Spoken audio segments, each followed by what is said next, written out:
আসসালামু আলাইকুম। গতকাল বিকালে বাসায় বসেছিলাম, হঠাৎ মামা ফোন করলো। ফোন করে বললো কি, ভাগ্নে মাঠে আসো, ধান বাঁধতে হবে। চলে গেলাম, গিয়ে বছরের প্রথম দিন ধান বাঁধলাম। ভালোই লাগলো ধান বাঁধতে। আপনাদের এলাকায় এই ধান বান্ধারে কি বলে? অন্য কোনো নাম কি আছে? আমার তো জানা নাই কার এলাকায় কি নাম, সবাই জানাবেন।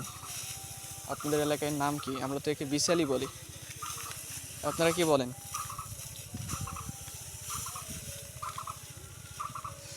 প্রচণ্ড গরম, এই গরমের ভিতর মাঠে যাইতে ইচ্ছা করে না, বুঝেছেন?